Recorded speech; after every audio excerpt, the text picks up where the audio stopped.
Salut et bienvenue sur ma chaîne Une vie allemande. Je suis allemande et je vis en France et sur cette chaîne on parle de la langue et culture allemande et française en allemand et en français. Alors si ça vous intéresse, abonnez-vous à cette chaîne et vous pouvez également me suivre sur Instagram, c'est là où je partage un peu mon quotidien ici en France. Et aujourd'hui on va parler du système de santé en Allemagne, de l'assurance maladie allemande et de commencer d'aller chez le médecin en Allemagne. Avant que je commence, je voulais juste vous dire que moi non plus, je ne suis pas experte. Alors si vous vous expatriez en Allemagne, si vous voulez faire des études en Allemagne, il faut aussi vous informer vous-même. Je vais vous mettre des liens utiles dans la bande d'infos. Comme ça, vous pouvez étudier un peu les sites sur Internet. Sachez que chaque cas est un peu différent, chaque situation est différente. Il y a une grande différence entre être étudiant, être salarié, être indépendant en Allemagne. Alors il faut bien faire votre recherche avant de vous lancer. Mais j'ai quand même fait ma recherche et je vais vous expliquer un peu les bases de ce système de santé en Allemagne. Alors la première chose qui est vraiment importante, c'est que dès que vous allez en Allemagne, dès que vous décidez de vivre en Allemagne, étudier en Allemagne, etc., il faut avoir une assurance maladie.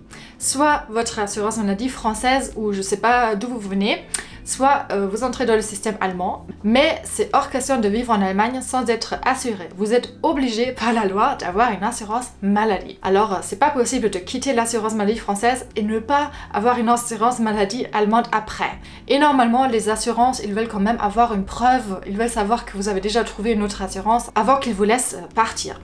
Voilà, ça c'est déjà très important. La deuxième chose qui est très importante, c'est que l'Allemagne a un double système. Qu'est-ce que ça veut dire? Alors en Allemagne, il y a la gesetzliche Krankenversicherung, c'est l'assurance maladie publique, et il y a la private Krankenversicherung, c'est l'assurance maladie privée. Ces deux systèmes ne sont pas pareils, et selon votre statut, vous dépendez d'un de ces deux systèmes. Parfois vous pouvez choisir, mais normalement, votre statut décide de votre choix. Alors, la plupart, la grande majorité des Allemands se trouvent dans l'assurance maladie publique, alors la gesetzliche Krankenkasse, mais c'est pas comme une seule caisse d'assurance maladie, il y en a plusieurs. Par exemple, il y a la AOK, il y a la DAK, il y a la BAMA, il y a la TK, il y a un grand nombre, c'est un peu comme les mutuelles en France, et vous pouvez choisir une de ces caisses.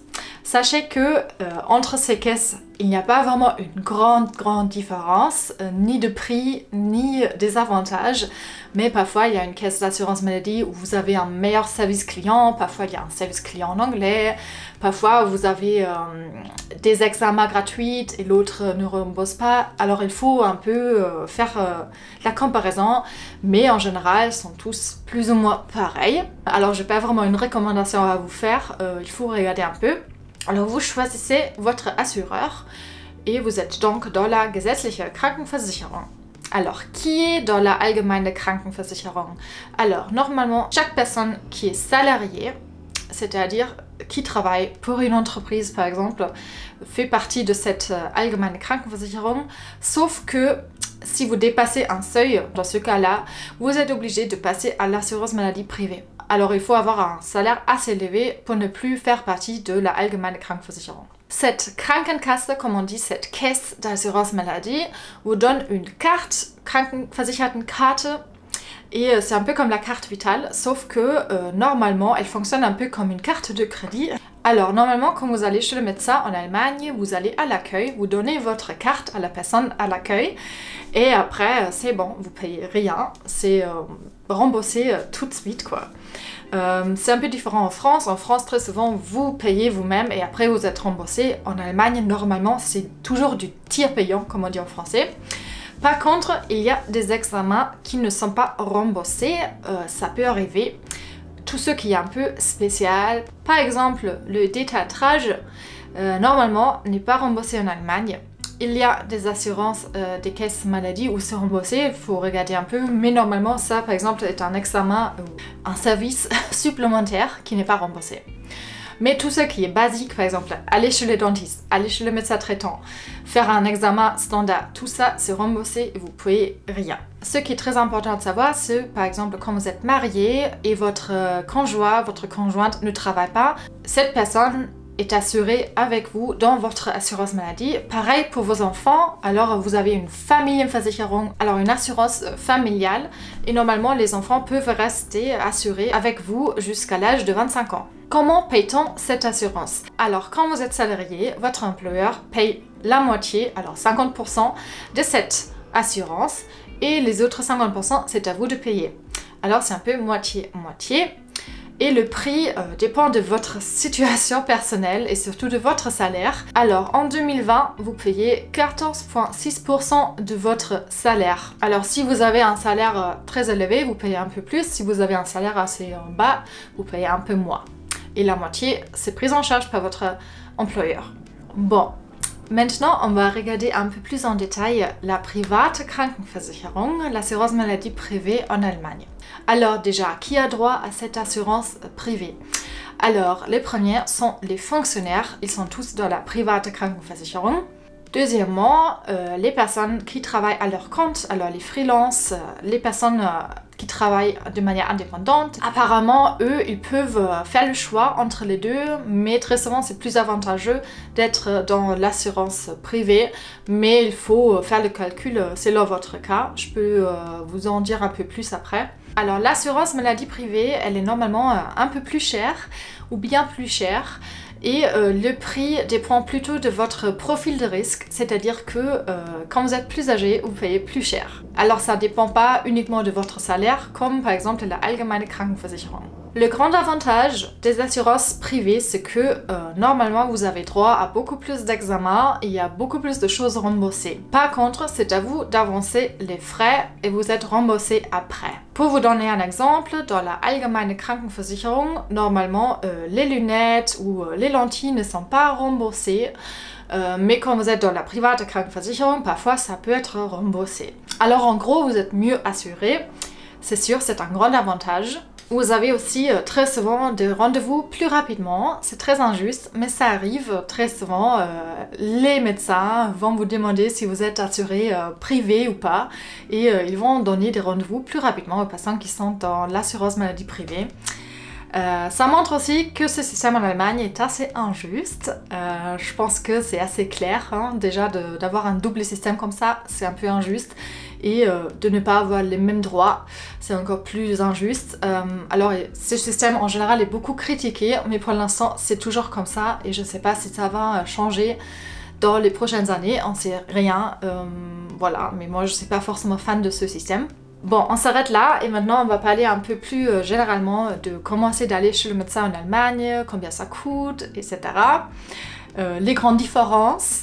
Alors, en Allemagne, déjà, il faut savoir que ce concept de médecin traitant n'existe pas comme en France. Alors en France, vous êtes obligé d'avoir un médecin traitant et le déclarer, et sinon, vous n'êtes pas entièrement remboursé. En Allemagne, nous aussi, on a un Hausarzt, c'est un peu comme votre médecin traitant, mais il ne faut pas le déclarer et vous pouvez le changer à tout moment, il n'y a aucun souci. Et normalement, pour voir un spécialiste, vous pouvez juste y aller, il ne faut pas passer par votre généraliste, mais il y a quand même des gens qui le font. Ça peut être bien aussi pour avoir une orientation, mais vous n'êtes pas obligé comme en France. Ça fait malheureusement que beaucoup de gens vont chez les spécialistes sans avoir besoin et voilà, la liste d'attente peut être très longue. En général, je dirais que pour avoir un rendez-vous médical chez un spécialiste, vous attendez un peu plus longtemps qu'en France, mais c'est juste mon expérience personnelle. Et en général, même dans la salle d'attente, faut vraiment prendre son temps parce que ça m'est déjà arrivé d'attendre 2 heures pour voir le médecin. Et en France, normalement, c'est plus rapide. Je sais pas d'où ça vient. Peut-être que les médecins en Allemagne ils prennent juste plus de patients dans la journée que les médecins français. Alors, ce qui est important à savoir aussi, c'est que les généralistes sont un peu différents qu'en France. Ils font beaucoup plus de choses. Par exemple, ils font des prises de sang, ils vous donnent les résultats. Ils peuvent aussi faire des échographies, par exemple. En France, pour des choses comme ça, il faut aller voir un spécialiste ou il faut aller dans un laboratoire. En Allemagne, c'est une personne qui fait tout. Très souvent, les médecins en Allemagne, ils ont des assistantes, c'est très souvent des femmes, hein, j'avoue, qui font aussi des prises de sang, par exemple. Ce métier n'existe pas vraiment en France, je pense. Normalement, les médecins en France, soit sont tout seuls, soit ont des secrétaires, mais c'est pas vraiment des assistantes médicales. Mais les Allemands, ils ont ça. et c'est assez bien, c'est pratique. Alors normalement, quand vous appelez un cabinet médical en Allemagne, c'est pas le médecin qui va répondre, ça va être l'assistante médicale. Une grande différence par rapport à la France, c'est que les généralistes, ils font pas de suivi gynécologique, ça n'existe pas. Pour ça, il faut aller chez les gynécologues, parce qu'en France, vous pouvez faire des choses basiques aussi chez les généralistes, mais c'est pas possible en Allemagne. Sinon, je dirais que les spécialistes, etc., c'est assez pareil avec la France. Il y a des choses qui sont remboursées en Allemagne qui ne sont pas remboursées en France. Par exemple, la psychothérapie, ça c'est très bien en Allemagne. Normalement, dès que vous avez une dépression ou vous vous sentez pas bien, vous avez droit à avoir un psychothérapeute et une grande partie est remboursée. Il faut pas trop se prendre la tête sur le frais. Ça c'est très bien en Allemagne. Par contre, il faut attendre assez longtemps pour avoir un rendez-vous avec un psychothérapeute. Voilà, juste pour vous le dire. Par contre, une chose qui est très nulle en Allemagne, c'est quand vous êtes dans l'assurance maladie normale, les lunettes et les lentilles de contact ne sont pas remboursées du tout. C'est vraiment très cher en Allemagne. C'est juste remboursé pour les enfants, mais dès que vous avez 18 ans, c'est plus remboursé du tout. Les médicaments en Allemagne, à mon avis, coûtent beaucoup plus cher, sont moins souvent remboursés. En France, très souvent, quand vous avez une mutuelle, vous payez presque rien. En Allemagne, vous pouvez payer assez cher pour les médicaments. Alors, normalement, quand j'étais chez le médecin et j'étais malade, j'avais une grippe, après, j'ai dû payer 30 € juste pour les médicaments. Et en France, je sais pas, mais le pire, c'était peut-être 10 €. Et très souvent, je paie rien pour mes médicaments. Non, en Allemagne, c'est plus cher. Même des choses comme Doliprane, ça coûte plus cher en Allemagne. Une chose qui est très différente en Allemagne, c'est que les Allemands font beaucoup plus de prévention contre le cancer.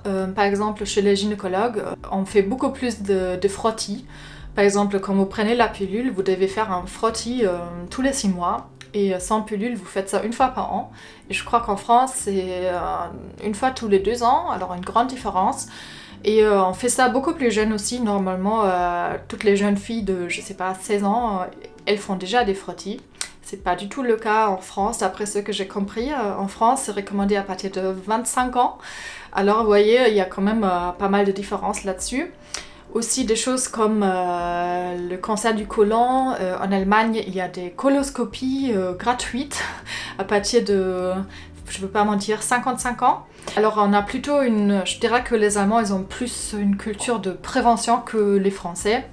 J'ai lu aussi que les Allemands, ils vont en général plus souvent chez le médecin.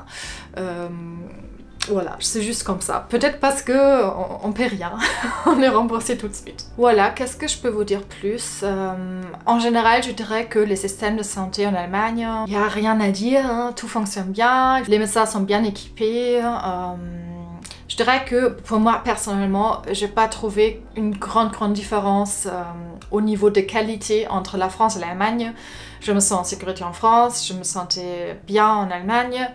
Et j'espère que ça va être pareil pour vous. Alors, dites-moi en commentaire si vous êtes déjà allé chez le médecin en Allemagne, quelles sont vos expériences, est-ce que vous êtes assuré en Allemagne, comment ça s'est passé pour vous. Si vous avez d'autres questions, n'hésitez pas. Et je vous dis salut, au revoir, à la prochaine.